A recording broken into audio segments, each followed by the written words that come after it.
రాజమండ్రి గ్రామ దేవత శ్రీ పాదసోమాలమ్మ జాతర మహోత్సవాలు ఈ నెల 9 నుండి 13వ తేదీ వరకు అంగరంగ వైభవంగా జరిగాయి. ఉత్సవాల ముగింపు సందర్భంగా ఆదివారం ఆలయం వద్ద భక్తులకు భారీ ఎత్తున అన్న సమారాధన కార్యక్రమం నిర్వహించారు.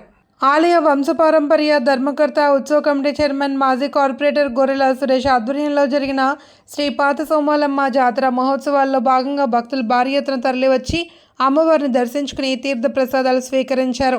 పలువురు ప్రజాప్రతినిధులు, అధికారులు, జడ్జిలు అమ్మవారిని దర్శించుకున్న వారిలో ఉన్నారు.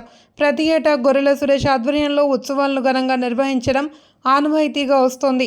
ఆదివారం జరిగిన అన్న సమారాధన కార్యక్రమానికి భారీగా తరలివచ్చిన భక్తులతో ఆలయం కిటకిటలాడింది. భక్తులకు ఎటువంటి అసౌకర్యం కలగకుండా ఉత్సవ కమిటీ ఆధ్వర్యంలో అన్ని ఏర్పాట్లు చేశారు. అమ్మవారికి ప్రత్యేక పూజలు, అభిషేకాలు నిర్వహించి అర్చకుడు గణేష్ మహా నైవేద్యం సమర్పించారు.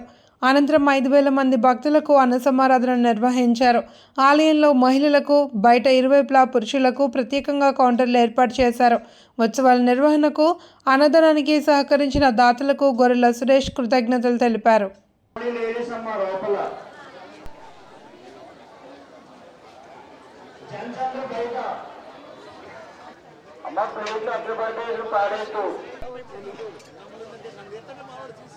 మీకు ఎంత కావాలంటే అంతే వేయించుకోండి ఆహారం.